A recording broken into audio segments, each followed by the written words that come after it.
Mengasingkan diri yang diajarkan syariat dan sunnah Rasul adalah menjauhkan diri dari kejahatan dan pelakunya, orang-orang yang banyak waktu kosongnya, orang-orang yang lalai, dan orang-orang yang senang membuat huru-hara.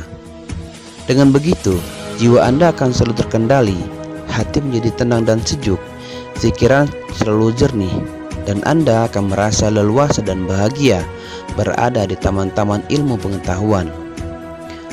Mengasingkan diri atau uzlah dari semua hal yang melalaikan manusia dari kebaikan dan ketaatan merupakan obat yang sudah diuji coba dan dibuktikan kemujarabannya oleh para ahli pengobatan hati.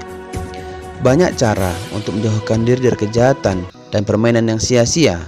Di antaranya adalah mengisi waktu dengan menyuntikkan wawasan baru ke dalam akal pikiran, menjalankan semua hal yang sesuai dengan kaidah takut kepada Allah, dan juga menghadiri majelis-majelis pertaubatan dan zikir. Betapapun perkumpulan atau majelis yang terpuji dan patut dikunjungi adalah yang digunakan untuk menjalankan sholat berjamaah, menuntut dan mengajarkan ilmu, atau untuk saling membantu dalam kebaikan. Maka dari itu, hindarilah majelis-majelis yang tidak jelas tujuannya dan tidak pula berguna. Jaga kesucian kulit Anda, tangisilah kesalahan Anda, dan jagalah lidah. Semoga dengan itu rumah Anda dapat membahagiakan hati Anda. Pergaulan bebas antara laki-laki dan perempuan merupakan serangan mematikan bagi jiwa dan ancaman yang membahayakan keamanan dan kedamaian diri Anda. Pasalnya, melakukan hal itu berarti Anda telah bergaul dengan setan-setan pembisik desas-desus, penebar kabar bohong, peramal bencana dan petaka. Dan itu akan membuat Anda mati 7 kali dalam sehari sebelum Anda benar-benar mati. Atas dasar itu, harapan saya adalah supaya Anda menjalani bagaimanapun kondisi Anda tetap menyendiri di kamar Anda dan hanya keluar untuk berkata atau berbuat baik saja.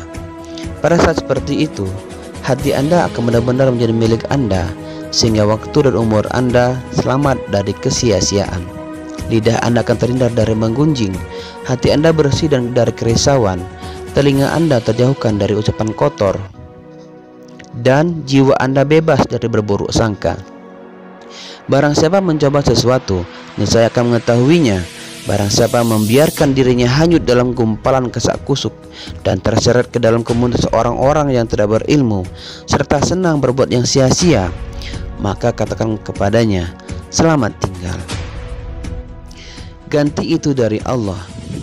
Allah tidak akan pernah mencabut sesuatu dari Anda kecuali Dia menggantinya dengan yang lebih baik. Tetapi itu terjadi apabila Anda bersabar dan tetap ridho dengan segala ketetapannya. Barang siapa ku ambil 2 kekasihnya atau matanya tetap bersabar, maka aku akan mengganti kedua matanya itu dengan surga. Yakni barang siapa kehilangan anaknya tetap berusaha untuk bersabar, maka di alam keabadian kelak akan dibangunkan untuknya sebuah baitul hamd atau istana pujaan. Maka Anda tak usah terlalu bersedih dengan musibah yang menimpa Anda, sebab yang menentukan semua itu adalah zat yang memiliki surga, balasan, pengganti, dan ganjaran yang besar. Para waliullah yang pernah ditimpa musibah, ujian, dan cobaan akan mendapatkan penghormatan yang agung di surga Firdaus.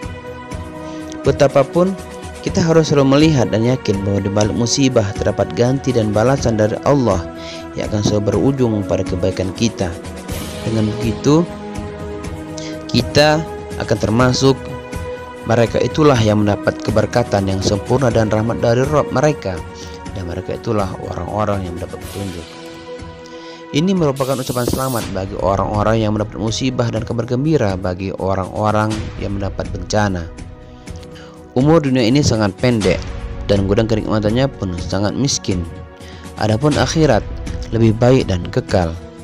Sehingga barang siapa yang di dunia mendapatkan musibah, ia akan mendapat kesenangan di akhirat kelak. Dan barang siapa hidup sengsara di dunia, ia akan hidup bahagia di akhirat. Lain halnya dengan mereka yang memang lebih mencintai dunia, hanya mendambakan kenikmatan dunia saja, dan lebih senang pada keindahan dunia. Hati mereka akan selalu gundah gulana, cemas tidak mendapatkan kenikmatan dunia, dan takut tidak nyaman hidupnya di dunia. Mereka ini hanya menginginkan kenikmatan dunia saja, sehingga mereka selalu memandang musibah sebagai petaka besar yang mematikan. Mereka juga akan memandang setiap cobaan sebagai sesuatu yang gelap gulita selamanya.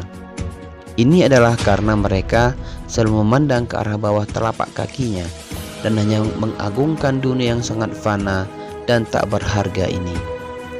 Wahai orang-orang yang tertimpa musibah, sesungguhnya tak ada sesuatu pun yang hilang dari kalian. Kalian justru beruntung karena Allah selalu menurunkan sesuatu kepada para hambanya dengan surat ketetapan yang di sela-sela huruf kalimatnya terdapat suatu kelembutan, empati, pahala, ada balasan, dan juga pilihan. Maka dari itu, siapa saja yang tertimpa musibah yang hebat, ia harus menghadapinya dengan sabar, mata yang jernih, dan pola pikir yang panjang. Dengan begitu, ia akan memastikan bahwa buah manis dari musibah itu adalah lalu diadakan di antara mereka dinding yang mempunyai pintu.